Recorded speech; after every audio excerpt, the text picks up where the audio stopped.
Hello दोस्तों, आज की क्लास में हम लोग यूपी डीएलएड फोर्थ सेमेस्टर में जो शैक्षिक प्रबंधन एवं प्रशासन सब्जेक्ट है पवन सीरीज में इसमें जितने भी अतिलघुत्तरीय प्रश्न दिए गए हैं सारे प्रश्नों को हम लोग एक ही क्लास में कंप्लीट करने की कोशिश करेंगे।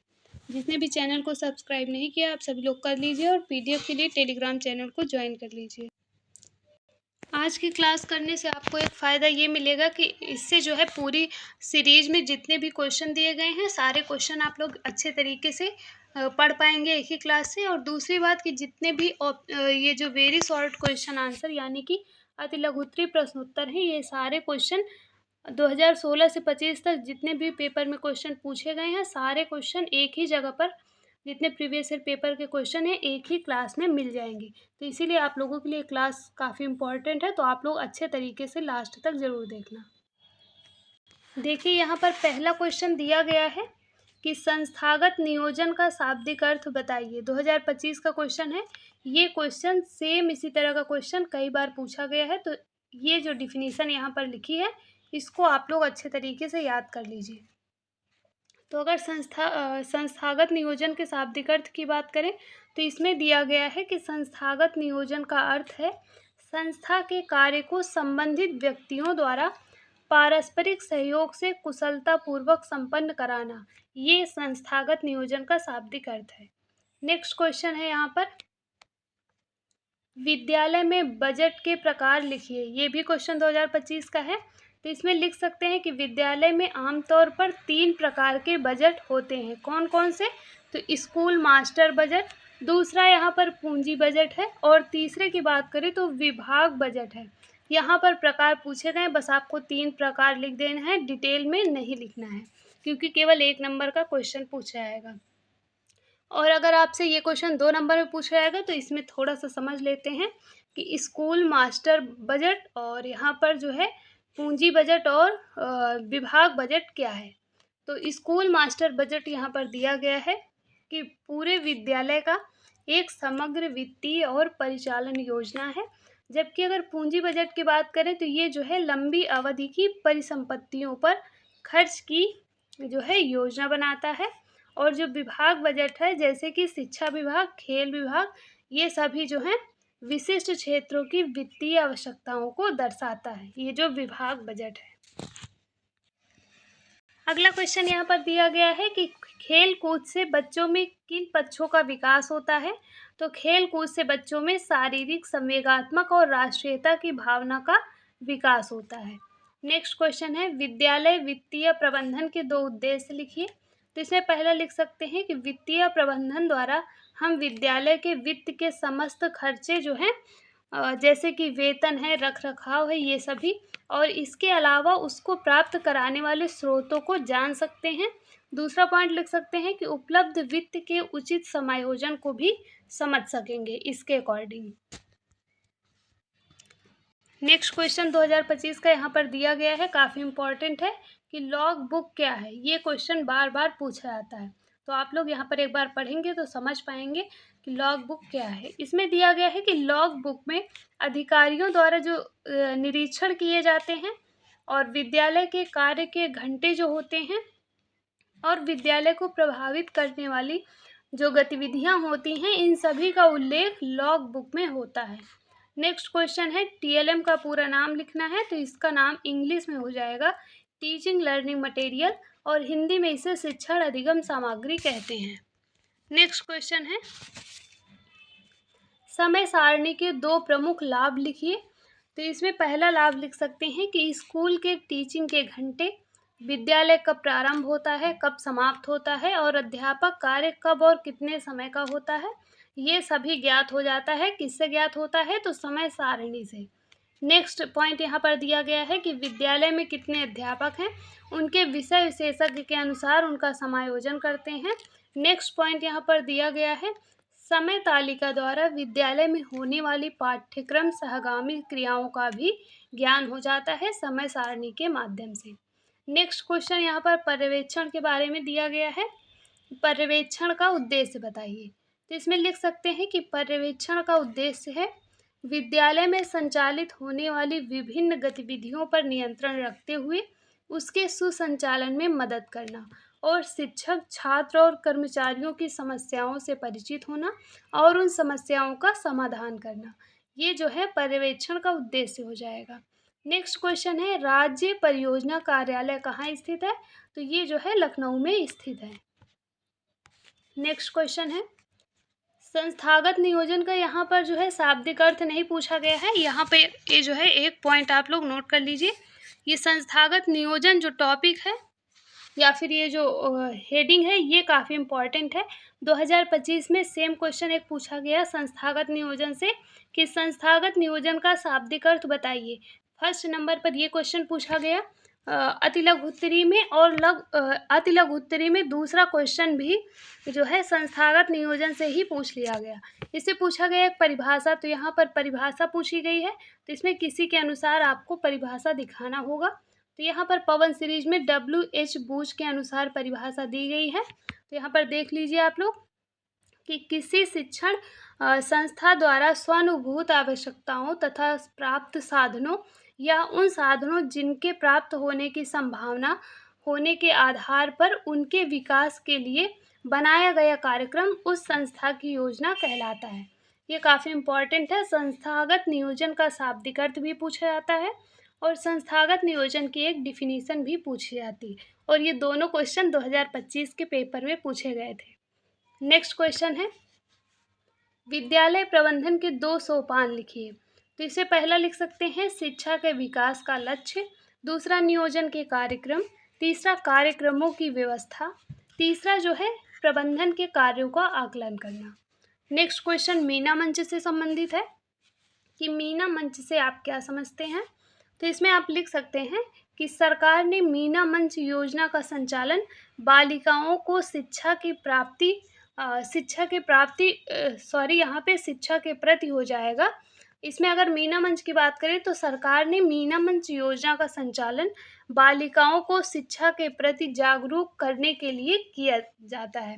ये जो मीना मंच है इसका जो संचालन किया जाता है सरकार के द्वारा, ये जो लड़कियां होती हैं, बालिकाएं होती हैं, इनको शिक्षा के प्रति जागरूक करने के लिए ये जो मीना मंच है इसका आयोजन या फिर संचालन किया जाता है।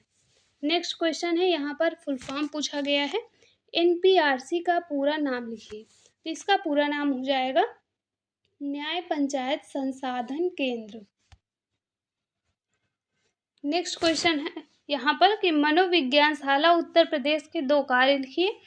तो इसे पहले लिख सकते हैं कि विद्यालयों में शिक्षा प्राप्त करने वाले छात्रों को शैक्षिक, व्यावसायिक तथा वैयक्तिक निर्देशन और परामर्श देना, और दूसरा कार्य लिख सकते हैं कि शिक्षा उपयोगी मनोवैज्ञानिक प्रयोग एवं अनुसंधान करना। नेक्स्ट क्वेश्चन यहाँ पर है, जिला परियोजना कार्यालय के मुखिया के कार्य क्या हैं।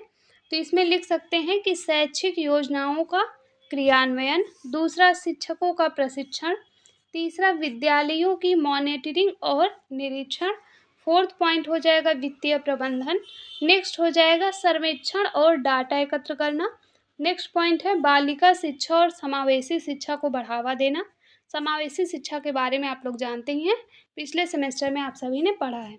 नेक्स्ट है कि शिक्षा के अधिकार यानी RTE का पालन सुनिश्चित करना। अगला पॉइंट है विद्यालय जो है विकास समिति यानी कि SMC और समुदाय से समन्वय। ये सभी जिला परियोजना कार्यालय के मुखिया के कार्य हो जाएंगे। 2025 का क्वेश्चन है, आपके एग्जाम में भी पूछा जा सकता है।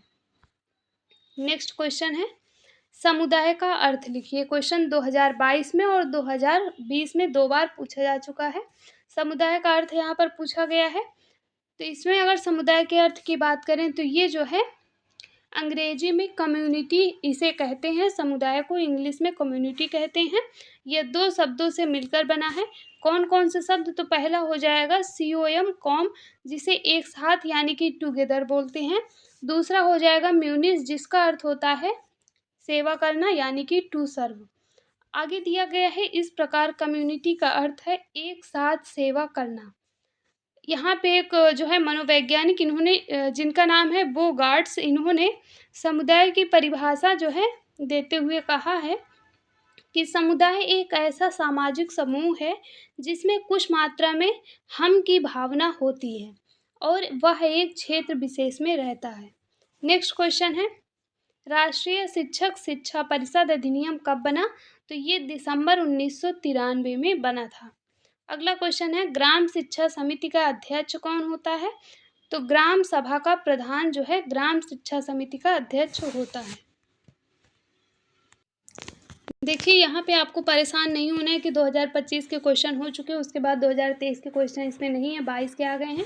आपको यहाँ पे इस क्लास में 2023 के भी क्वेश्चन मिलेंगे। मैंने आपको पहले ही बताया है कि 2016 से लेकर के 2025 तक के सारे प्रीवियस जो है पेपर के जो क्वेश्चन हैं उनका जो है विद सोल्यूशन आप लोगों को यहाँ पर इसी क्लास में प्रोवाइड किया जाएगा।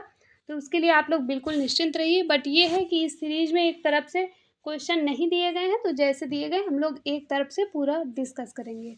नेक्स्ट क्वेश्चन है, समय सारणी क्या है? तो अभी समय सारणी के बारे में बताया गया था। इसमें लिख सकते हैं कि समय सारणी वह दर्पण है जो विद्यालय के संपूर्ण शैक्षिक व्यवस्था का प्रतिबिंब प्रस्तुत करता है। ये बिल्कुल सही बात है समय सारणी के बारे में। तो आप लोग इसको सेम इसी तरीके से लिख देंगे तो कम शब्दों में और बिल्कुल अच्छे तरीके से इसका उत्तर हो जाएगा। नेक्स्ट प्रश्न है, मानवीय संसाधन के अंग बताइए। तो पहला प्रधानाध्यापक हो जाएगा, दूसरा अध्यापक हो जाएगा, तीसरा छात्र और चौथा यहाँ पर समुदाय हो जाएगा। नेक्स्ट क्वेश्चन देखिए, यहाँ पर फिर से लॉग बुक के बारे में दिया गया है, इसके बारे में भी बता दिया गया है। 2025 में क्वेश्चन पूछा गया था और 2022 में भी पूछा गया है। इसको आप लोग अभी करवा दिया गया है, पढ़ लीजिएगा, क्योंकि पवन सीरीज में बहुत सारे क्वेश्चन हैं। जो क्वेश्चन रिपीट होते हैं उनको जो है एक दो बार करा के फिर आप लोगों को दे दिया जाएगा, आप लोग पढ़ लीजिएगा। नेक्स्ट क्वेश्चन है, एक सफल शिक्षक के 2 गुणों का उल्लेख कीजिए। तो एक जो सफल शिक्षक है उसके गुण यहाँ पर दिए गए हैं, पूरे 5 गुण दिए गए हैं। कोई भी आप लोग 2 गुण याद कर सकते हैं। इसमें याद ही क्या करना है, समझ लीजिए कि कैसे किस तरीके से लिखना है। पहला हो जाएगा प्रभावशाली व्यक्तित्व, दूसरा शारीरिक एवं मानसिक रूप से स्वस्थ होना चाहिए एक शिक्षक को, और तीसरा हो जाएगा शिक्षक जो है विषय का विशेषज्ञ होना चाहिए, तब वो स्टूडेंट को अच्छे तरीके से बेहतर तरीके से पढ़ा पाएंगे। नेक्स्ट है कि छात्रों का हितैषी होना चाहिए, मित्र होना चाहिए, और जो है छात्रों को नेतृत्व प्रदान करना चाहिए। एक शिक्षक को विद्यार्थियों को नेतृत्व प्रदान करना चाहिए। नेक्स्ट क्वेश्चन फिर से टीएलएम का पूरा नाम पूछा गया है, तो टीचिंग लर्निंग मटेरियल इसका पूरा नाम हो जाएगा।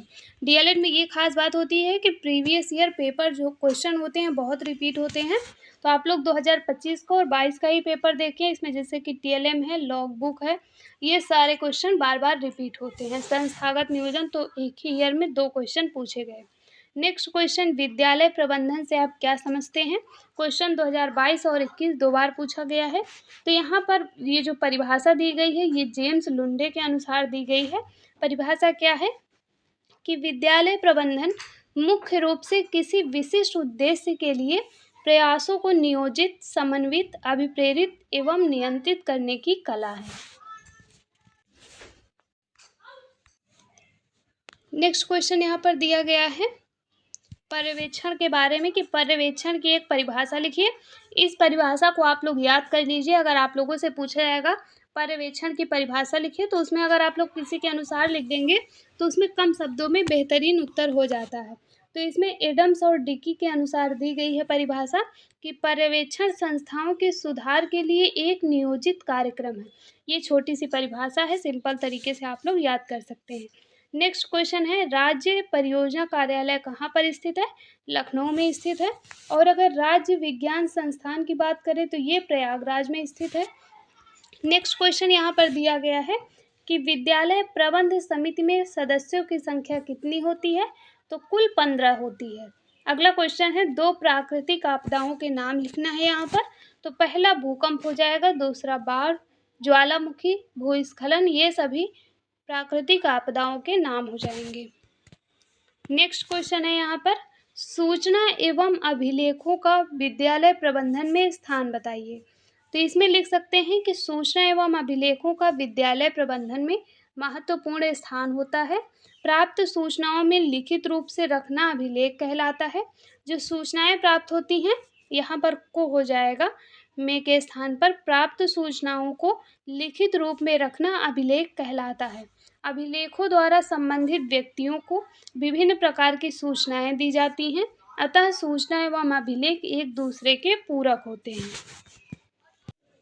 नेक्स्ट प्रश्न दिया गया है, शैक्षिक प्रबंधन से आप क्या समझते हैं। यहाँ से 2021 के क्वेश्चन स्टार्ट होते हैं कि शैक्षिक प्रबंधन से आशय है कि कक्षा कक्ष प्रबंधन, शिक्षण अधिगम सामग्री प्रबंधन, लर्निंग कॉर्नर एवं पुस्तकालय प्रबंधन, पाठ्य पुस्तकें, कार्य पुस्तिकाएँ, शिक्षक संदर्शिकाएँ, शब्दकोश का प्रयोग एवं प्रबंधन, इन सभी से है शैक्षिक प्रबंधन का यहाँ पर आशय दिया गया है। नेक्स्ट क्वेश्चन है, ग्राम शिक्षा समिति के खाते का संचालन कौन करता है। तो ग्राम प्रधान और प्रधानाध्यापक करते हैं।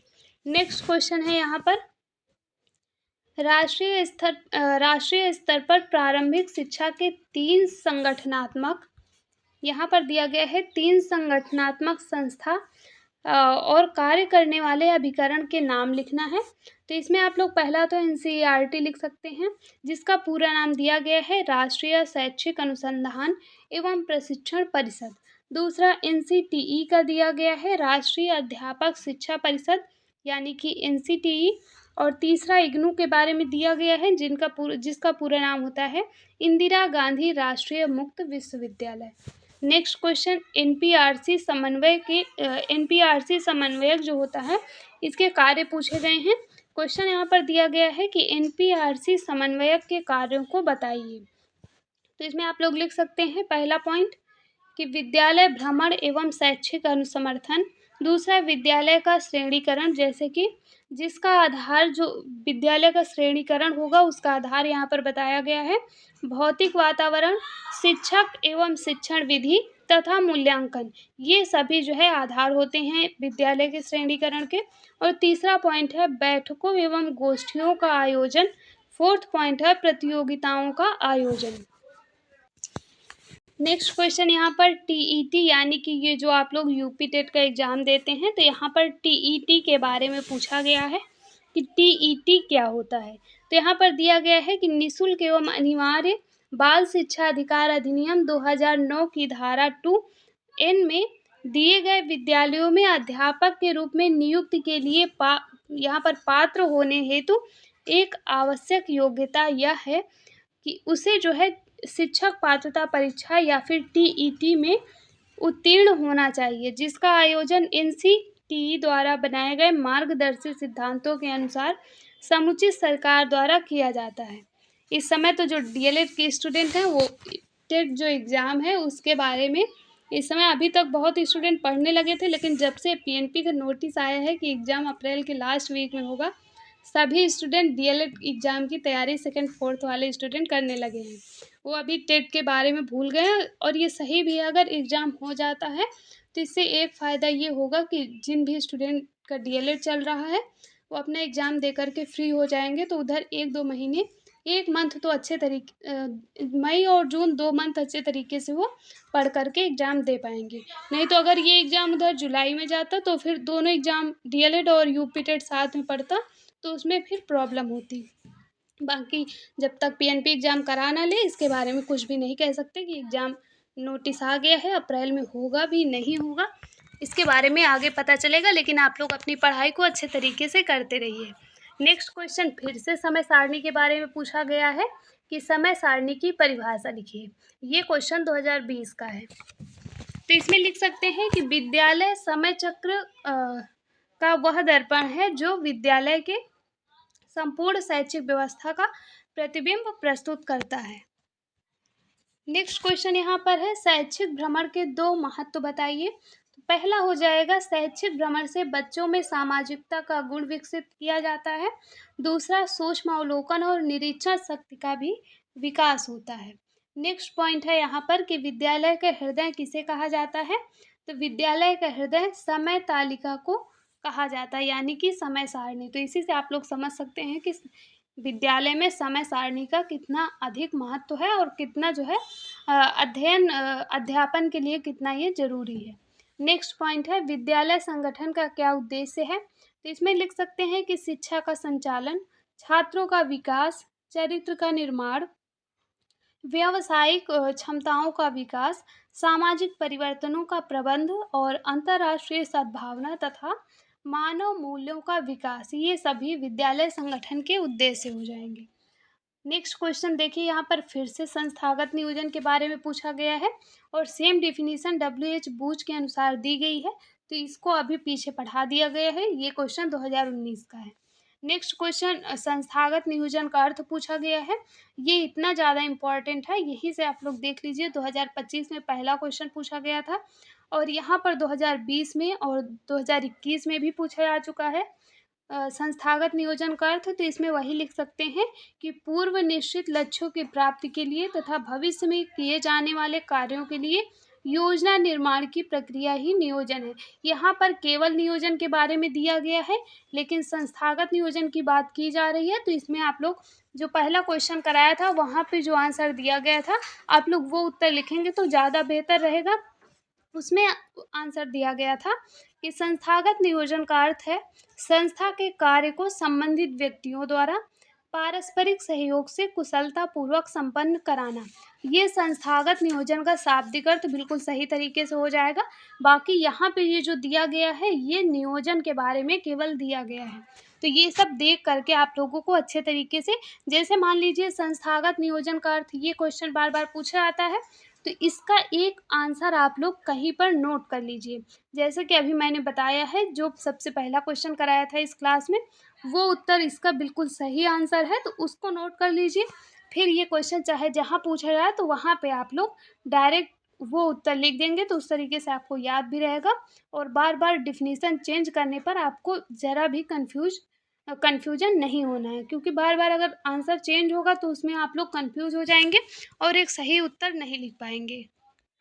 नेक्स्ट क्वेश्चन ये भी रिपीटेड है कि विद्यालय प्रबंधन से आप क्या समझते हैं, तो इसमें लिख सकते हैं कि विद्यालय प्रबंधन से अभिप्राय है किसी भी संगठन या संस्था द्वारा अपने विकास व लक्ष्यों की पूर्ति के लिए योजना बनाना और उसका बेहतर क्रियान्वयन करना और इसके लिए सामूहिक रूप से सतत प्रयास करना। ये विद्यालय प्रबंधन का जो है आशय हो जाएगा।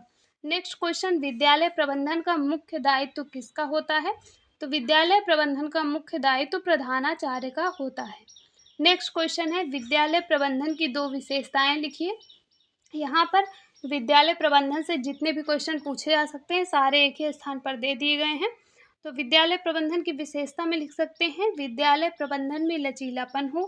दूसरा पॉइंट है विद्यालय प्रबंधन में व्यवहारिकता हो। नेक्स्ट क्वेश्चन है, सरल शब्दों में प्रबंधन का अर्थ लिखिए। यहाँ पर प्रबंधन का अर्थ पूछा गया है, तो इसमें लिख सकते हैं कि सरल शब्दों में प्रबंधन का अर्थ है संगठन में व्यक्तियों से कार्य कराना है। जो प्रबंधन का अर्थ है उसका अर्थ ये है कि संगठन में व्यक्तियों से कार्य कराना, और अंग्रेजी शब्द मैनेजमेंट टेक्स्टफुली को मैनेजमेंट कहते हैं। जो प्रबंधन का अर्थ हो जाएगा व्यक्तियों से कार्य लेना। इसमें आप लोग इसको लिख सकते हैं या फिर ये केवल लिख सकते हैं। नेक्स्ट क्वेश्चन है, प्रबंधक नियोजन अभिप्रेरणा तथा नियंत्रण में किस प्रकार सहायक है। जो प्रबंधक नियोजन है ये अभिप्रेरणा और नियंत्रण में किस प्रकार सहायक है, ये पूछा गया है। तो इसमें लिख सकते हैं कि प्रबंधक के द्वारा नियोजन अभिप्रेरणा तथा नियंत्रण के विकास में वृद्धि होती है। प्रबंधनकर्ता कुशल प्रबंधन के द्वारा इन सभी तत्वों को मजबूत करके संस्था को लाभ पहुंचाने में सहायक सिद्ध हो सकता है। अगला क्वेश्चन यहाँ पर दिया गया है कि छात्रावास के संचालन के लिए विभिन्न समितियां कौन कौन सी गठित की जानी चाहिए। तो इसमें पहली हो जाएगी भोजन समिति, दूसरी सफाई समिति, तीसरी अनुशासन समिति, चौथी है खेल समिति और पांचवी है सांस्कृतिक कार्यक्रम समिति। यहाँ पर 5 प्रकार की समितियों के नाम दिए गए हैं जिनके बारे में बताया गया है कि छात्रावास के संचालन के लिए इस प्रकार की समितियों का गठन किया जाना चाहिए। नेक्स्ट क्वेश्चन है, विद्यालय में खेल का मैदान क्यों आवश्यक है। तो अगर विद्यालय में खेल के मैदान की आवश्यकता के बारे में बात करें तो इसमें आप लोग लिख सकते हैं कि क्रिकेट, हॉकी, फुटबॉल आदि खेलों को खेलने के लिए स्कूल में खेल के बड़े मैदान की आवश्यकता होती है। इसीलिए स्कूल भवन का निर्माण करते समय उसमें खेल के मैदान के लिए अधिक क्षेत्र छोड़ देना चाहिए। और जो खेल के मैदान की अगर बात करें तो अगर विद्यालय में रहेगा तो बच्चे खेलेंगे और इससे बच्चों का शारीरिक और जो है संवेगात्मक विकास भी होगा। नेक्स्ट क्वेश्चन है, मानवीय संसाधनों के प्रबंध से क्या तात्पर्य है? तो इसमें लिख सकते हैं कि मानवीय संसाधनों के प्रबंधन का तात्पर्य उचित एवं योग्यता अनुसार कार्य वितरण से है, जिसको कि व्यक्ति की क्षमता के परीक्षण के पश्चात प्रदान किया जाता है। मानवीय संसाधनों का सकुशल प्रबंधन ही किसी विद्यालय तथा शैक्षिक व्यवस्था का मुख्य आधार होता है। नेक्स्ट प्रश्न दिया गया है कि विद्यालय प्रबंधन के लक्ष्यों एवं उद्देश्यों का प्रतिपादन कौन करता है? तो इसका जो प्रतिपादन है यहाँ पर दिया गया है कि प्रबंधन के लक्ष्यों एवं उद्देश्यों का प्रतिपादन प्रबंध समिति द्वारा किया जाता है। नेक्स्ट क्वेश्चन है कि विद्यालय प्रबंधन का आकलन कौन कौन सी समितियां करती हैं? तो इसमें शिक्षक परिषद और यहाँ पर छात्र परिषद, शिक्षक समितियां, विशिष्ट समितियां एवं सामाजिक सेवा समितियां, ये सभी जो समितियों के नाम यहाँ पर दिए गए हैं, ये विद्यालय प्रबंधन के आकलन का कार्य करती हैं। नेक्स्ट प्रश्न है कि विद्यालय प्रबंधन क्षेत्र के कोई चार कार्य यहाँ पर बताना है। तो इसमें पहला लिख सकते हैं कि शिक्षक वर्ग के कार्य में समन्वय, दूसरा पाठ्यक्रम नियोजन एवं कार्य विभाजन, तीसरा विद्यालय में अनुशासन बनाए रखना, चौथा है विद्यालय का बजट बनाना। नेक्स्ट प्रश्न यहाँ पर दिया गया है, क्वेश्चन है कि राष्ट्रीय शिक्षक शिक्षा परिषद एक्ट कब बना? तो ये 1993 में बना था। नेक्स्ट क्वेश्चन है, राष्ट्रीय शैक्षिक योजना एवं प्रशासन का संस्थान किस शहर में है? तो ये जो है दिल्ली में है।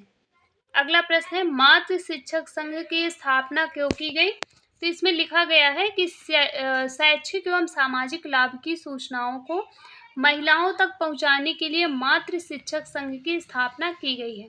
आज प्रदेश के प्रत्येक विद्यालय में माता शिक्षक संघ की स्थापना की जा चुकी है। नेक्स्ट प्रश्न है यहाँ पर, ये क्वेश्चन 2030 का है। यहाँ पर ये क्वेश्चन 2023 का है।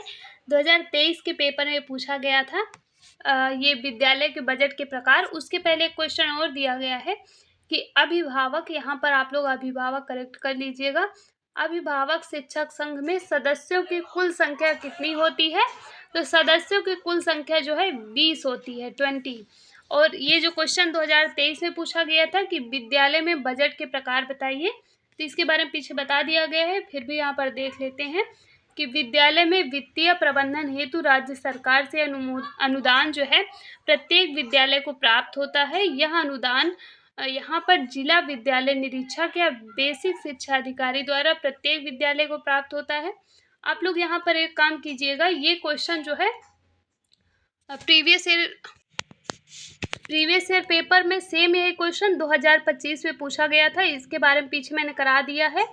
तो शायद दूसरे या तीसरे नंबर पर ये क्वेश्चन कराया है, तो वहाँ पर ये जो विद्यालय के बजट के प्रकार 3 प्रकार दिए गए हैं, उनको आप लोग याद करके उसे लिखना है। यहाँ पे ये जो लिखा गया है इसको आप लोग मत लिखना, उसको एक बार पढ़ लीजिएगा, उसी को आप लोग लिख देना। नेक्स्ट क्वेश्चन यहाँ पर है कि समुदाय से प्राप्त धन क्या होता है? तो इसमें लिख सकते हैं कि विद्यालय को समुदाय के सदस्यों, धनी, यहाँ पर क्या लिखा हुआ है, धनी तथा समाज सेवी संस्थाओं द्वारा विद्यालय के क्रियाकलापों हेतु धन दिया जाता है। यह धन भी विद्यालय की वित्त व्यवस्था को सुधारने में सहायक होता है। समुदाय के सदस्य विद्यालय में कमरे का निर्माण करा देते हैं। नेक्स्ट क्वेश्चन है यहाँ पर, कक्षा कक्ष प्रबंधन से क्या आशय है? तो इसमें आप लोग लिख सकते हैं कि वर्तमान समय में कक्षा कक्ष प्रबंधन का तात्पर्य उन भौतिक एवं मानवीय व्यवस्थाओं से होता है जिससे शिक्षण अधिगम सामग्री को प्रभावी बनाया जा सके। कक्षा कक्ष के प्रबंधन से अभिप्राय है कक्षा से संबंधित उपकरणों की व्यवस्था। ये पॉइंट आप लोग ऊपर लिख सकते हैं। नेक्स्ट क्वेश्चन है, आदर्श विद्यालय से आपका क्या आशय है? तो इसमें लिख सकते हैं कि एक आदर्श विद्यालय भवन जो है अत्यंत विशाल एवं विस्तृत हो, इसकी कलाकृति आकर्षक लगने वाली हो और इसमें छात्रों को चलने फिरने की पूर्ण सुविधा हो। नेक्स्ट प्रश्न है यहाँ पर कि पुस्तकालय सुधार संबंधी कोई 4 उपाय बताना है आपको। पहला लिख सकते हैं कि पुस्तकालय में फर्नीचर की व्यवस्था हो, दूसरा बुक बैंक की स्थापना की जाए, तीसरा, पुस्तकालय में लाइब्रेरी कार्ड द्वारा प्रवेश दिया जाए। और चौथा है कि विद्यालय समय सारणी में पुस्तकालय कालांश निर्धारित हो। अगला प्रश्न यहाँ पर दिया गया है कि खेल का क्या महत्व है। तो इसमें लिख सकते हैं कि छात्रों के स्वास्थ्य एवं आंतरिक प्रवृत्तियों की अभिव्यक्ति एवं विकास की दृष्टि से खेल का विशेष महत्व है। नेक्स्ट प्रश्न यहाँ पर दिया गया है। क्वेश्चन है कि एनपीआरसी का प्रमुख कौन होता है। तो इसके बारे में बता दिया गया है, संकुल प्रभारी होता है। नेक्स्ट प्रश्न है कि समय तालिका यानी कि समय सारणी जो है एक साधन है या फिर साध्य है, इसके बारे में आपको बताना है। तो इसमें दिया गया है कि समय सारणी को स्वयं में एक साधन के रूप में समझना चाहिए। यह साध्य नहीं है। जहाँ भी इसका प्रयोग हमने साध्य के रूप में करने की चेष्टा की है, यहाँ पर दिया गया है कि जो समय तालिका है इसको स्वयं में एक साधन के रूप में समझना चाहिए। यह साध्य नहीं है। जहाँ भी इसका प्रयोग हमने साध्य के रूप में करने की चेष्टा की है, वहीं यह अपने गौरव को समाप्त कर देता है। तो इस तरीके से आपको लिख करके बताना है कि समय तालिका एक साधन है या फिर साध्य है। इस तरीके से लिखेंगे तो कम शब्दों में आप अपना अच्छा उत्तर दे पाएंगे। अगला प्रश्न यहाँ पर दिया गया है, समय सारणी क्या है। तो इसके बारे में कई बार बताया गया है। 2020 का ये प्रश्न है। इसमें दिया गया है कि अपने दैनिक कार्यों को योजनाबद्ध रूप से संचालित करने के लिए विद्यालय जो व्यवस्था करता है वह समय सारणी कही जाती है। नेक्स्ट प्रश्न यहाँ पर दिया गया है कि केंद्रीय शैक्षिक तकनीक जो है, प्रश्न है यहाँ पर कि केंद्रीय शैक्षिक तकनीकी संस्थान के कार्य बताइए। तो इसमें दिया गया है कि केंद्रीय शैक्षिक संस्थान शिक्षण सामग्री एवं शैक्षिक तकनीकी, शैक्षिक दूरदर्शन और शैक्षिक रेडियो, इसके लिए सॉफ्टवेयर तैयार करने एवं हार्डवेयर द्वारा उनके प्रसारण करने के लिए उत्तरदायी है। यह संस्थान शिक्षकों को इन कार्यों के संपादन में प्रशिक्षण की भी व्यवस्था करता है। नेक्स्ट है क्वेश्चन यहाँ पर कि नीपा NIEPA, ये जो नीपा है इसके उद्देश्य बताना है। ये भी क्वेश्चन 2023 का है। इसमें दिया गया है कि पहला पॉइंट यहाँ पर, पहला उद्देश्य है राज्य सरकारों तथा शैक्षिक संस्थाओं को परामर्श देना। दूसरा है शैक्षिक नियोजन तथा प्रशासन संबंधी शोध करने हेतु विभिन्न संस्थाओं का सहयोग करना और उन पर आधारित शोध पत्र तैयार कर उनका प्रकाशन करना। थर्ड पॉइंट है विचारों एवं समाचारों का आदान प्रदान। नेक्स्ट है कि देश विदेश की विभिन्न शैक्षिक एजेंसियों, संस्थाओं तथा संगठनों से परस्पर सहयोग करने की व्यवस्था करना। नेक्स्ट प्रश्न है कि बेसिक शिक्षा परिषद उत्तर प्रदेश की स्थापना किस वर्ष हुई। तो ये जो है 1972 ईस्वी में हुई। नेक्स्ट क्वेश्चन है यहाँ पर, उत्तर प्रदेश SCERT की स्थापना पूछी गई, कब हुई थी। तो उत्तर प्रदेश SCERT की स्थापना 1981 में हुई। और इसकी जो स्थापना ये है कहाँ SCERT, तो लखनऊ में। इसकी स्थापना लखनऊ में सन 1981 में हुई थी। नेक्स्ट प्रश्न है राज्य शिक्षा संस्थान के 3 कार्यों की विवेचना कीजिए। तो यहाँ पर कोई भी 3 कार्य राज्य शिक्षा संस्थान के आप लोग लिख सकते हैं। पहला कार्य है शिक्षा एवं शिक्षण संबंधी शोध। दूसरा कार्य है उच्च प्राथमिक स्तर पर राष्ट्रीयकृत पाठ्य पुस्तक का लेखन संशोधन कार्य। नेक्स्ट पॉइंट है जिला शिक्षा एवं प्रशिक्षण संस्थान यानी कि डाइट के शिक्षकों प्रवक्ताओं की अध्यापकीय शिक्षण में अकादमिक प्रशिक्षण देना। नेक्स्ट पॉइंट रिपीटेड है। नेक्स्ट क्वेश्चन है राज्य विज्ञान संस्थान कहाँ है। तो राज्य विज्ञान संस्थान इलाहाबाद यानी कि प्रयागराज में है। नेक्स्ट क्वेश्चन यहाँ पर दिया गया है राज्य विज्ञान शिक्षा संस्थान के 2 प्रमुख कार्य लिखिए। पहला हो जाएगा प्रारंभिक स्तर के विज्ञान एवं गणित की पाठ्य पुस्तकों का लेखन संशोधन व परामर्श देना। दूसरा विज्ञान एवं गणित शिक्षा को उन्नतशील बनाने हेतु शोध कार्य कराना। नेक्स्ट पॉइंट है राज्य हिंदी संस्थान का कार्यकाल कहाँ है, कार्यालय यहाँ पर दिया गया है, क्वेश्चन है यहाँ पर राज्य हिंदी संस्थान का कार्यालय कहाँ है। तो अगर राज्य हिंदी संस्थान की बात करें तो राज्य हिंदी संस्थान SCERT एक जो है अनुषंगिक संस्थान है जो कि वाराणसी यानी कि बनारस में स्थित है। अगला क्वेश्चन है राज्य परियोजना कार्यालय कहाँ पर स्थित है। तो ये लखनऊ में है। इस तरीके के जो छोटे छोटे पॉइंट वाले क्वेश्चन पूछे जाते हैं, इनको आप लोग एक जगह पे नोट करके अच्छे से याद कर लीजिए। नेक्स्ट क्वेश्चन है, राज्य हिंदी संस्थान के कोई दो कार्य लिखिए। तो पहला कार्य लिख सकते हैं कि हिंदी व संस्कृत भाषा हेतु शोध अनुसंधान का कार्य करना। दूसरा पॉइंट है कि प्रारंभिक शिक्षा हेतु हिंदी व संस्कृत की पाठ्य पुस्तकों का लेखन, अनुश्रवण व समीक्षा का कार्य करना। नेक्स्ट क्वेश्चन यहाँ पर दिया गया है, मनोविज्ञान शाला का संक्षिप्त परिचय दीजिए। तो इसमें आप लोग लिख सकते हैं कि मनोविज्ञान शाला उत्तर प्रदेश प्रयागराज। प्रश्न यहाँ पर दिया गया है, मनोविज्ञान शाला का परिचय दीजिए। तो इसका उत्तर आप लोग दे सकते हैं कि मनोविज्ञान शाला उत्तर प्रदेश, इसकी स्थापना जो है आचार्य नरेंद्र देव समिति की संस्तुति के आधार पर उत्तर प्रदेश शैक्षिक विभाग के तत्वाधान में इलाहाबाद में 1947 में की गई थी। यहाँ पर कुछ पॉइंट हैं, उनको आप लोग ध्यान रखना। जैसे कि यहाँ पर पहला पॉइंट है कि आचार्य नरेंद्र देव समिति की संस्तुति के आधार पर इसकी जो है स्थापना की गई। ये कहाँ, तो इलाहाबाद में याद रखना है। 1947 इसका जो सन है ये याद रखना। और आगे एक पॉइंट दिया गया है, 1947 में इसकी जो है स्थापना की गई। और आगे दिया गया है कि जो राज्य शैक्षिक अनुसंधान और प्रशिक्षण परिषद उत्तर प्रदेश की एक इकाई मनोविज्ञान और निर्देशन विभाग यानी कि ब्यूरो ऑफ साइकोलॉजी के रूप में कार्यरत है। नेक्स्ट क्वेश्चन है, यहाँ पर प्रश्न दिया गया है, ब्लॉक संसाधन केंद्र के अकादमिक कार्य बताइए। तो पहला कार्य है विद्यालय भ्रमण एवं शैक्षिक अनुसमर्थन। दूसरा है विद्यालय का श्रेणीकरण, ये क्वेश्चन पीछे करा दिया गया है। तीसरा पॉइंट है बैठकों एवं गोष्ठियों का आयोजन। चौथा पॉइंट है प्रतियोगिताओं का आयोजन। नेक्स्ट क्वेश्चन रिपीटेड क्वेश्चन है, एनपीआरसी का मतलब यानी कि पूरा नाम यहाँ पर दिया गया है, न्याय पंचायत संसाधन केंद्र।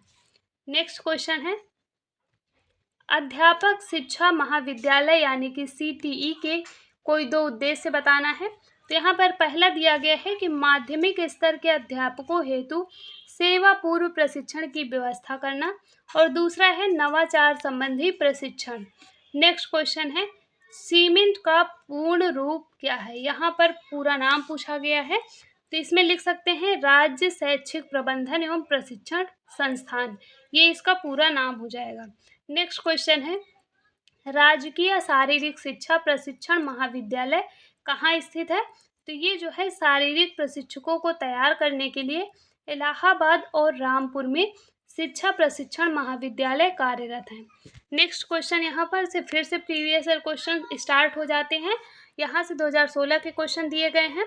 क्वेश्चन है कि प्रबंधन प्रक्रिया के अंग कौन कौन से हैं। तो नियोजन, संगठन, निर्देशन, मूल्यांकन, नियंत्रण और सामंजस्य, ये जो है प्रबंधन प्रक्रिया के अंग हो जाएंगे। नेक्स्ट क्वेश्चन है, विद्यालयी प्रबंधन के अंतर्गत कौन कौन से भौतिक संसाधन आते हैं। जो विद्यालयी प्रबंधन है इसके अंतर्गत कौन कौन से भौतिक संसाधन आते हैं।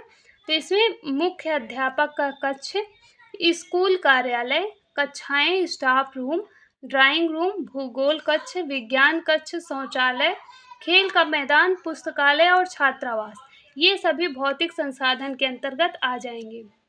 नेक्स्ट क्वेश्चन है, मानवीय प्रबंधन के प्रमुख घटक बताइए। तो इसमें शिक्षक, बालक और समुदाय, ये तीन घटक आप लोग आसानी से लिख सकते हैं।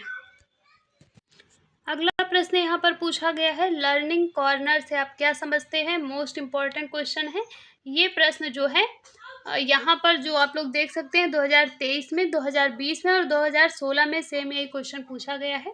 तो ये प्रश्न आपके एग्जाम में भी पूछा जा सकता है। इसमें आप लोग लिख सकते हैं कि लर्निंग कॉर्नर का मतलब होता है सीखने का कोना, अगर इसका शाब्दिक अर्थ पूछा जाए। डिटेल इसमें दिया गया है, जहाँ रहकर बालक शैक्षिक गतिविधियाँ सीखता है, वह विशेष स्थान जो शिक्षार्थी के सीखने में सहायता प्रदान करता है। लर्निंग कॉर्नर में समस्त सामग्री व्यवस्थित एवं क्रमानुसार रखी जाती है। नेक्स्ट प्रश्न है, कक्षा 2 में पढ़ाई जाने वाली पाठ्य पुस्तकों की संख्या एवं नाम लिखना है। 2018 और 16 में क्वेश्चन पूछा गया है, तो प्राइमरी की पुस्तकों के बारे में भी क्वेश्चन पूछा जा सकता है। तो इसमें गिनतारा, कलरव और रेनबो, तीन बुक के बारे में बताया गया है। जिसमें गिनतारा गणित की पुस्तक है, कलरव हिंदी की पुस्तक है, रेनबो जो है ये जो है इंग्लिश की पुस्तक है। इसमें जो है नाम चेंज होते रहते हैं 2-3 ईयर में, तो उसमें आप लोग पेपर देने के पहले एक बार ये ज़रूर देख लेना कि जो है कौन-सी बुक का, हिंदी की बुक का क्या नाम है, इंग्लिश की बुक का क्या नाम है और कौन-सी क्लास में कितनी जो है पुस्तकें चलती हैं। टीचिंग में आप लोग इसके बारे में अच्छे से जानते हैं, अगर जो स्टूडेंट जाते हैं वो इसके बारे में जानते हैं और जो नहीं जाते हैं उनकी तो वो जो है एक बार एग्ज़ाम देने के पहले इसके बारे में गूगल में सर्च कर लेना, वहाँ पे आप लोगों को मिल जाएगा। नेक्स्ट प्रश्न है, पाठ्य पुस्तकों के विकास में किन-किन बिंदुओं का विशेष रूप से ध्यान रखा जाता है? तो यहाँ पर विषय सामग्री छात्रों के मानसिक स्तर के अनुकूल, चित्र एवं उदाहरण आवश्यकता अनुसार होने चाहिए। 2016 में ये क्वेश्चन पूछा गया था। नेक्स्ट है यहाँ पर अगला क्वेश्चन है कि सामान्य विद्यालय में कम से कम कौन-कौन सी समय सारणी बनाई जाती है? तो कक्षा के अनुसार बनाई जाती है और एक अध्यापक के अनुसार बनाई जाती है। यहाँ से सारे क्वेश्चन प्रीवियस ईयर पेपर के क्वेश्चन स्टार्ट होते हैं। अगला क्वेश्चन है, बच्चों से प्रोजेक्ट कार्य कराने की उपयोगिता बताइए। तो बालक को आत्म प्रेरित करने का कार्य करने के लिए ये जो प्रोजेक्ट कार्य होता है इसकी उपयोगिता बताना है। तो इससे बच्चे को बहुत ज़्यादा जो है सीखने में वो मिलता है और बच्चे आसानी से सीख पाते हैं और उनके कार्य करने की जो क्षमता होती है उसमें भी विकास होता है। यहाँ पर दिया गया है कि बालक को आत्म प्रेरित कर कार्य के लिए प्रोत्साहित करना और बालकों में सृजनात्मकता का विकास करना जो है इसके लिए प्रोजेक्ट कार्य बच्चों से कराया जाता है। अगला प्रश्न है कि शैक्षिक भ्रमण का महत्व बताइए। तो इसमें लिख सकते हैं कि भ्रमण के अभाव में शिक्षा बुनियादी अनुभवों से दूर हो जाती है। इतिहास, भूगोल, विज्ञान आदि में भ्रमण अत्यंत महत्वपूर्ण है। शैक्षिक भ्रमण जो है बच्चों के लिए बहुत आवश्यक है। खासकर अगर इतिहास, भूगोल, विज्ञान विषय की बात करें तो इसके लिए भ्रमण अत्यंत महत्वपूर्ण है, ये इसमें बताया गया है। नेक्स्ट प्रश्न है, खेल कूद से बच्चों के किन पक्षों का विकास होता है? 2016 का क्वेश्चन है। तो शारीरिक, मानसिक, चारित्रिक, सामाजिक और राष्ट्रीयता की भावना का विकास होता है। नेक्स्ट प्रश्न है, ये सारे क्वेश्चन 2016 के हैं। अगला प्रश्न है, शिक्षकों से संबंधित पंजिकाओं के नाम बताना है। तो यहाँ पर अध्यापकों की उपस्थिति रजिस्टर हो जाएगा, वेतन register, mid day meal register, सेवा पुस्तिका, पत्र व्यवहार रजिस्टर, ये सभी पंजिकाओं के नाम हो जाएंगे। नेक्स्ट प्रश्न है, वित्तीय अभिलेख कौन कौन से हैं? तो कैश बुक, शुल्क एकत्रीकरण रजिस्टर, वेतन भुगतान, रख रखाव, मिड डे मील, ये सभी वित्तीय अभिलेख के अंतर्गत आएंगे। नेक्स्ट प्रश्न है, बीआरसी और एनपीआरसी में अंतर क्या है? तो इसमें आप लोग एक नंबर में प्रश्न पूछा जाएगा तो इसका पूरा नाम लिख सकते हैं या फिर यहाँ पे जैसे दिया गया है इस तरीके से भी लिख सकते हैं कि बीआरसी ब्लॉक स्तर पर और एनपीआरसी न्याय पंचायत स्तर पर शैक्षिक गतिविधियाँ करते हैं। ये आप लोग पॉइंट याद रखना कि जो यहाँ पर दी गई है बीआरसी ये ब्लॉक स्तर पर काम करती है, शैक्षिक गतिविधियाँ करते हैं और जो एनपीआरसी है ये न्याय पंचायत स्तर पर शैक्षिक गतिविधियाँ करते हैं। नेक्स्ट प्रश्न यहाँ पर दिया गया है, सार्वभौमिकरण का अर्थ स्पष्ट कीजिए। इसमें लिख सकते हैं कि सार्वभौमिकरण से तात्पर्य 6 से 14 वर्ष तक के सभी बालकों को शिक्षा उपलब्ध कराना है। ये सिंपल तरीके से आप लोग एक लाइन में इसका उत्तर लिख सकते हैं। नेक्स्ट प्रश्न है, उत्तर प्रदेश में राज्य परियोजना कार्यालय का मुख्यालय कहाँ स्थित है? तो लखनऊ में स्थित है। नेक्स्ट प्रश्न है, प्रबंधन से आपका क्या आशय है? तो ये 2023 और 2017 में पूछा गया था। इसमें लिख सकते हैं कि किसी कार्य को संबंधित व्यक्तियों के द्वारा पारस्परिक सहयोग से कुशलतापूर्वक संपन्न कराने की प्रक्रिया ही प्रबंधन है। नेक्स्ट क्वेश्चन है, कार्य शिक्षण हेतु अति आवश्यक सामग्रियों का उल्लेख कीजिए। यहाँ से 2017 के क्वेश्चन स्टार्ट होते हैं। इसमें उत्तर दिया गया है कि बालक के अधिगम के लिए फर्नीचर उपकरणों की भूमिका के अतिरिक्त अन्य सामग्रियों का भी विशेष महत्व होता है, जो इस प्रकार है। पहला है श्यामपट्ट, दूसरा है चार्ट, तीसरा है मॉडल, चौथा है मानचित्र, पांचवा है रेखाचित्र और आकृतियाँ। नेक्स्ट है ग्राफ। अगला दिया गया है विज्ञान शिक्षण सामग्री, ये सभी जो है कक्षा शिक्षण के लिए काफ़ी इम्पॉर्टेंट सामग्रियाँ हो जाती हैं। और जिसने भी अभी तक चैनल को सब्सक्राइब नहीं किया है, आप सभी लोग चैनल को ज़रूर सब्सक्राइब कर लीजिए। क्लास कर लेते हैं लेकिन स्टूडेंट चैनल सब्सक्राइब करने में बहुत कंजूसी करते हैं, तो ये बिल्कुल उचित नहीं है। आप लोग चैनल ज़रूर सब्सक्राइब कर लीजिए ताकि आप लोगों को जब भी क्लास प्रोवाइड की जाए तो उसका नोटिफिकेशन मिलता रहे। और नोट्स और अपडेट रहने के लिए, इन्फॉर्मेशन के लिए आप लोग टेलीग्राम चैनल को ज्वाइन कर लीजिए, क्योंकि बहुत सारी बातें जो हैं या फिर कोई भी इन्फॉर्मेशन अपडेट होती है तो उसको टेलीग्राम चैनल में शेयर कर दिया जाता है। हर चीज़ का वीडियो नहीं बनाया जाता है, तो इसलिए आप लोग ज्वाइन कर सकते हैं। नेक्स्ट क्वेश्चन है, मानवीय संसाधन के प्रमुख घटक बताइए। क्वेश्चन 2023 और 2017 में पूछा गया था। तो पहला घटक प्रधानाध्यापक, दूसरा अध्यापक, तीसरा छात्र, चौथा है यहाँ पर समुदाय, और समुदाय के अंतर्गत ग्राम शिक्षा समिति, शिक्षक अभिभावक संघ और छात्र शिक्षक संघ, ये सभी समुदाय के अंतर्गत आ जाएंगे। नेक्स्ट प्रश्न 2017 में पूछा गया था कि अध्यापक अनुदान धनराशि का उपयोग कहाँ कहाँ किया जाता है। अगर ये क्वेश्चन 1 नंबर में आपके एग्जाम में पूछा जाए तो आप लोगों को इतना बड़ा नहीं लिखना है।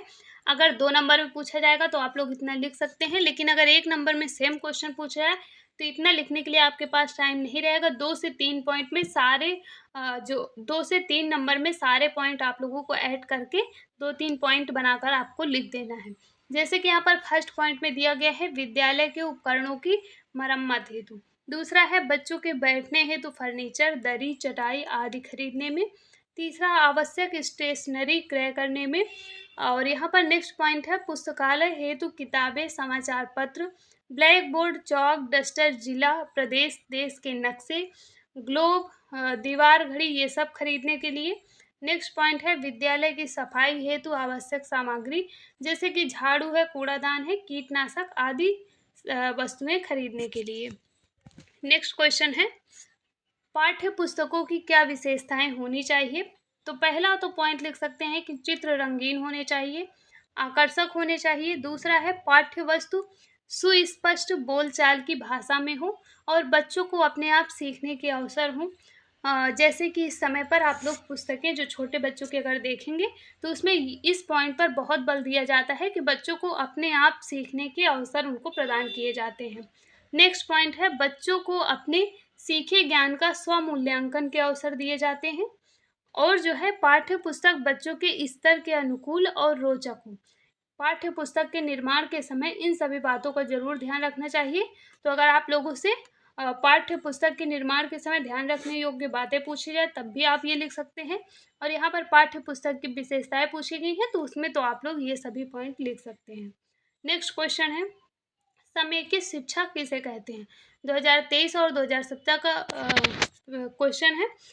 एक बात आप लोग यहाँ पर ध्यान दीजिए, 2017 में जो भी क्वेश्चन पूछे गए थे अधिकांशतः वही क्वेश्चन, 2-4 क्वेश्चन की मैं बात नहीं कर रही हूँ, अति लघु उत्तरीय में तो सेम वही क्वेश्चन उठा करके 2023 में पूछ लिए गए थे।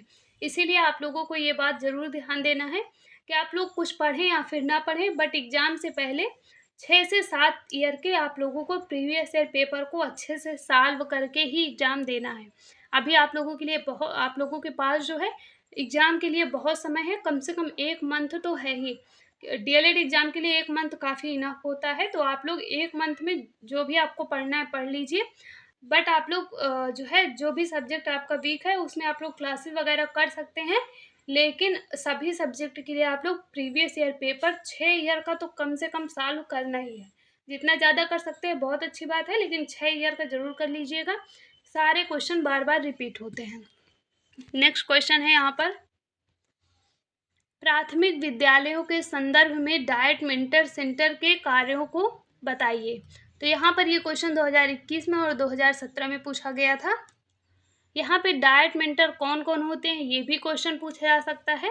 तो इसमें मुझे लग रहा है मैं समेकित शिक्षा के बारे में आप लोगों को मैंने नहीं बताया है। तो यहाँ पर समेकित शिक्षा की अगर बात करें तो इसमें लिख सकते हैं कि ऐसी शिक्षा व्यवस्था जिसके तहत निःशक्त बालक बालिकाओं की जो शिक्षा होती है सामान्य बालकों की तरह ही पूर्ण की जाए, उसे ही समेकित शिक्षा कहते हैं। यानी कि जो निःशक्त बालक बालिकाएं स्टूडेंट होते हैं उनकी जो शिक्षा होती है वो सामान्य बच्चों की तरह ही उनकी शिक्षा भी पूर्ण की जाए, इसे ही समेकित शिक्षा कहते हैं।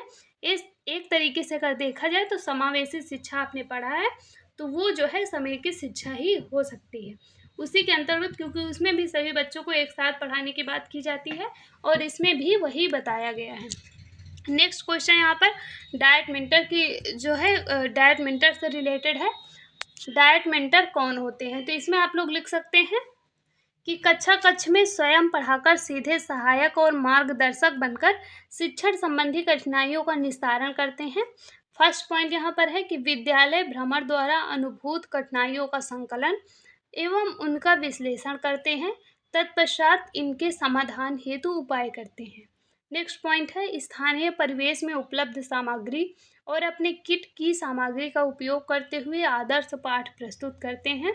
नेक्स्ट पॉइंट है विद्यालय के प्रांगण आकर्षक कक्षा कक्ष शौचालय प्रयोग की प्रवृत्ति विकसित करने, बच्चों की शारीरिक स्वच्छता आदि के संबंध में शिक्षकों से बातचीत और कार्य योजना बनाकर उनको क्रियान्वित करने में सहायता देते हैं। ये आप लोग 2-3 पॉइंट अच्छे से पढ़ लीजिएगा और लिख सकते हैं। नेक्स्ट क्वेश्चन है एनपीआरसी के 3 प्रमुख कार्य लिखिए। कई बार क्वेश्चन करा दिया गया है, 2017 का क्वेश्चन है। तो इसमें लिख सकते हैं, यहाँ पर दिया गया है कि एनपीआरसी का पूरा नाम न्याय पंचायत संदर्भ केंद्र है या संसाधन केंद्र आप लोग कर सकते हैं। फर्स्ट पॉइंट है, यहाँ पे कार्य की बात करें तो पहला नंबर है कि न्याय पंचायत समन्वयक प्रत्येक विद्यालय का माह में 1-2 बार पर्यवेक्षण करके प्रबंधन संबंधी समस्याओं को ज्ञात करते हैं और समाधान के लिए जो है उच्च अधिकारियों के लिए प्रेसित करते हैं। यहाँ पर प्रेषित हो जाएगा, शायद प्रेषित लिखा भी हुआ है लेकिन थोड़ा जो है प्रिंटिंग मिस्टेक है। नेक्स्ट पॉइंट है न्याय पंचायत समन्वयक शैक्षिक प्रबंधन हेतु अध्यापकों को नवीन शिक्षण विधियों का प्रदर्शन करते हुए ज्ञान कराते हैं जिससे शिक्षण अधिगम प्रक्रिया रुचिपूर्ण बन सके। नेक्स्ट पॉइंट है न्याय पंचायत समन्वयक विद्यालय भवन की स्थिति एवं उनके लिए अनुमानित धन को, यहाँ पर धन हो जाएगा, धन की आवश्यकता की सूचना अपने उच्च अधिकारियों को देते हैं। नेक्स्ट क्वेश्चन है खेल कूद के प्रमुख सिद्धांत कौन कौन से हैं? 2017 का क्वेश्चन है। तो इसमें खेल कूद के सिद्धांत में पहला सिद्धांत है प्रत्येक छात्र को खेल कूद का अवसर देना चाहिए। दूसरा है खेल कूद पर कुछ ही छात्रों का एकाधिकार न होने पाए, इस बात का जो है ध्यान देना चाहिए। और नेक्स्ट है कि प्रत्येक खेल के नियमों का पालन करना। नेक्स्ट पॉइंट है खेल के अवसर पर अध्यापक की उपस्थिति अवश्य होना और जो है मार्गदर्शन करना। नेक्स्ट पॉइंट है कक्षा जो है यहाँ पर दिया गया है कक्षा के छात्रों की प्रतियोगिता का आयोजन करना, यहाँ पर कक्षावार हो जाएगा, कक्षावार यानी कि जैसे कक्षा 1, 2, 3, 4 इस तरीके से प्रत्येक कक्षा के छात्रों की प्रतियोगिताओं का आयोजन करना चाहिए। नेक्स्ट है कि खेल कूद के आयोजन में मौसम का जो है ज़रूर ध्यान रखना चाहिए। और नेक्स्ट पॉइंट है कि स्थानीय खेलों का भी समावेश किया जाना चाहिए। नेक्स्ट पॉइंट लोच के सिद्धांत से संबंधित है। 2017 में क्वेश्चन पूछा गया था कि लोच का सिद्धांत क्या है? तो इसमें दिया गया है कि प्रबंधन साधन है ना कि साध्य, इसके बारे में अभी बता दिया गया है पीछे क्वेश्चन में। इसमें दिया गया है कि प्रबंधन साधन है ना कि साध्य, इस साध्य के ऊपर अधिकार नहीं करना चाहिए। साध्य तो बालक के व्यक्तित्व का बहुमुखी विकास है। पाठ्यक्रम, अध्ययन विधि, परीक्षा समय सारणी, वास्तव में विद्यालय प्रबंध का प्रत्येक पक्ष इस साध्य के लिए लगा है, अतः यह उचित है कि प्रबंध तो लचीला रखा जाए। यही लोच का सिद्धांत है। लोच का मीन ही होता है लचीला। तो इस तरीके से जो प्रबंध होता है उसको लचीला रखा जाए और इस तरीके से आप लोग लोच का सिद्धांत पढ़ लीजिए और इसको आप लोग लिख सकते हैं। नेक्स्ट प्रश्न है यहाँ पर शाखा कैलेंडर से क्या अभिप्राय है? 2018 के क्वेश्चन यहाँ से दिए गए हैं। तो इसमें शाखा कैलेंडर की बात करें, यहाँ पर साला कैलेंडर है, साला कैलेंडर से क्या अभिप्राय है? तो अगर साला कैलेंडर की बात करें तो इसमें दिया गया है कि यह विद्यालय सत्र के प्रारंभ होने से पूर्व ही तैयार कर लिया जाता है। जो साला कैलेंडर होता है, ये जो विद्यालय सत्र होता है इसके प्रारंभ होने से पहले ही तैयार कर लिया जाता है, जिसमें विद्यालयी अवकाश, मासिक, सत्रीय, अर्धवार्षिक और वार्षिक परीक्षाओं की तिथि, प्रवेश तिथि, विद्यालय चुनाव, वार्षिक समारोह, अभिभावक सम्मेलन, इन सभी की जो है संभावित तिथियां भी साला कैलेंडर में तय कर ली जाती हैं। जो भी एक ईयर में विद्यालय में जो भी कार्यक्रम होना है, जो भी परीक्षाएं होनी है, जो भी चुनाव वगैरह, जो भी समारोह या फिर पेरेंट्स का जो सम्मेलन होता है, मीटिंग होती है, इन सभी से संबंधित जो तिथियां होती हैं उनको एक कैलेंडर में नोट कर लिया जाता है, एक नोटबुक में नोट कर लिया जाता है। यही सभी चीज़ें जो होती हैं साला कैलेंडर से संबंधित होती हैं। नेक्स्ट क्वेश्चन है यहाँ पर, अच्छे वाचनालय की 2 विशेषताएं लिखिए। तो इसमें पहला हो जाएगा, वाचनालय का स्थान शांत, सुसज्जित और आरामदेह होना चाहिए। दूसरा है, वाचनालय में प्रकाश एवं वायु संचरण की उचित व्यवस्था होनी चाहिए। नेक्स्ट पॉइंट है यहाँ पर, पाठ्य सहगामी क्रियाकलापों के 4 उद्देश्य लिखना है। तो इसमें पहला यहाँ पर दिया गया है, यहाँ पर दिए गए हैं प्रमुख उद्देश्य हैं, शारीरिक विकास, संवेगात्मक विकास, राष्ट्रीयता की भावना का विकास, बौद्धिक विकास, सामाजिक विकास, सांस्कृतिक विकास, जनतांत्रिक भावना का विकास, बच्चों के व्यक्तित्व का सर्वांगीण विकास। यहाँ पर बहुत सारे पॉइंट दिए गए हैं, यहाँ पर केवल आपको 4 लिखना है, तो कोई भी इनमें से 4 आप लोग लिख सकते हैं।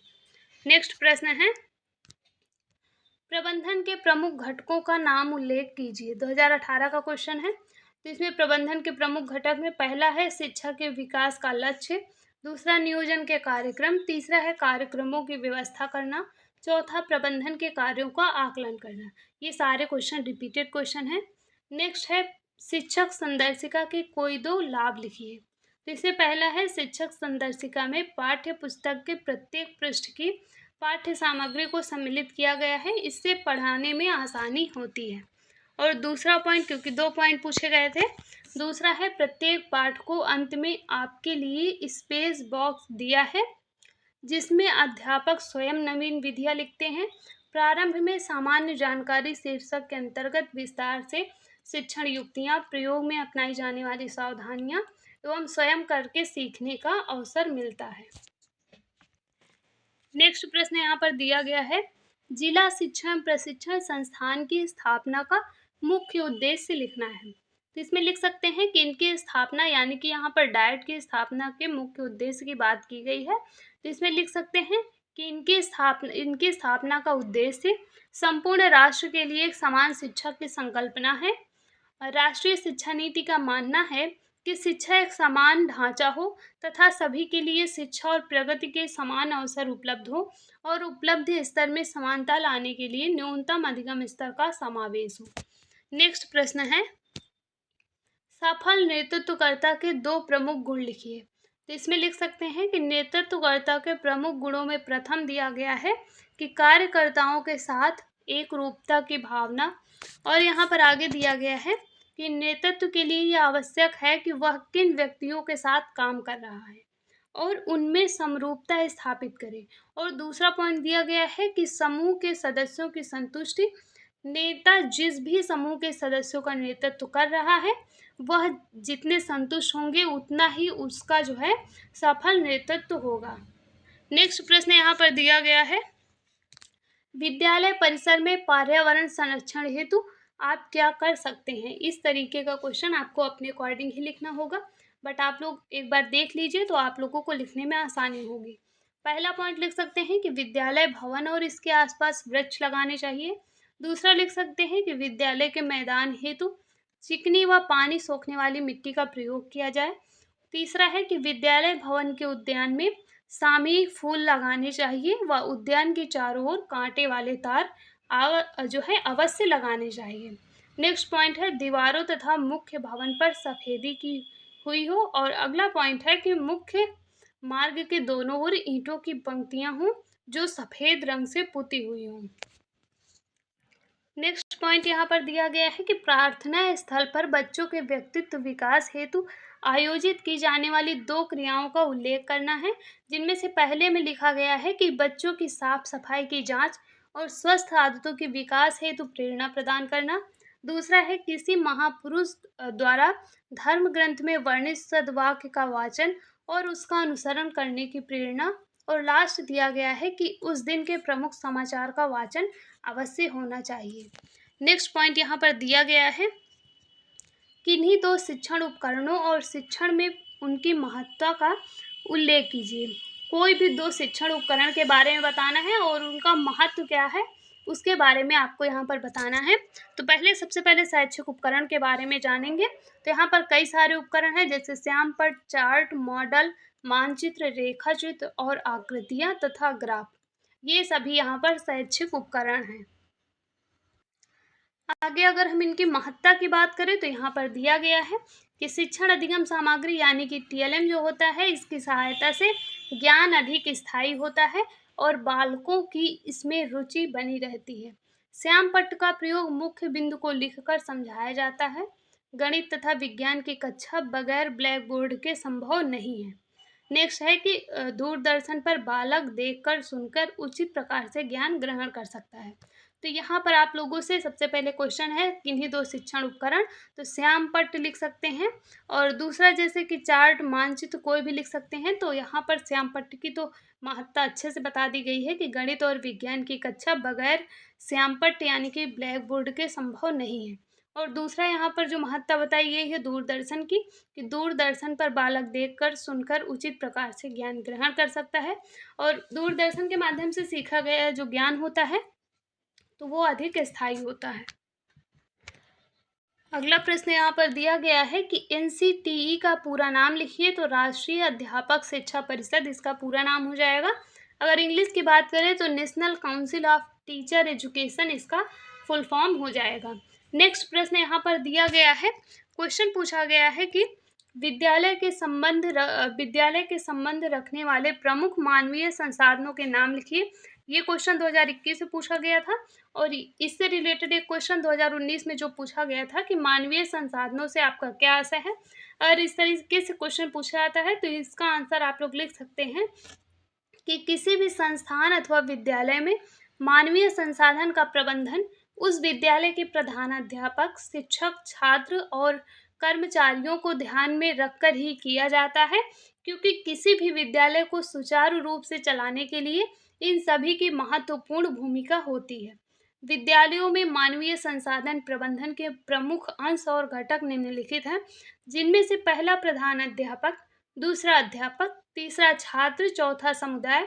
समुदाय के अंतर्गत ये सभी जो है जैसे कि ग्राम शिक्षा समिति, शिक्षक अभिभावक संघ, छात्र शिक्षक संघ, ये सभी पॉइंट के बारे में आपको बता दिया गया है। नेक्स्ट पॉइंट है शिक्षक अभिभावक संघ का उद्देश्य बताइए। 2020 और 19 में 2 बार क्वेश्चन पूछा गया है, जिसमें से आप लोग लिख सकते हैं पहला उद्देश्य कि विद्यालय में गांव के सभी बच्चों के प्रवेश और दूसरा विद्यालय के गांव के पूरे समय उपस्थित रहने का संबंध। तीसरा है पढ़ाई जाने वाली विषय वस्तु की कठिनाई दूर करना और चौथा है विद्यालय के भौतिक संसाधनों की कमी दूर करना। नेक्स्ट पॉइंट है बच्चों के पास लेखन सामग्री की उपलब्धता करना और लास्ट पॉइंट की बात करें तो बच्चों की कमजोरी पहचानना तथा दूर करना। ये सभी पॉइंट आप लोग लिख सकते हैं शिक्षक अभिभावक संघ के उद्देश्य के अंतर्गत। अगला प्रश्न यहाँ पर दिया गया है कि ग्राम शिक्षा समिति के कौन कौन सदस्य होते हैं। 2023 के क्वेश्चन यहाँ से स्टार्ट हो गए। देखिए 2025 के क्वेश्चन सबसे पहले दिए गए थे और जो पवन सीरीज है उसमें सबसे लास्ट में 2023 के क्वेश्चन दिए गए हैं।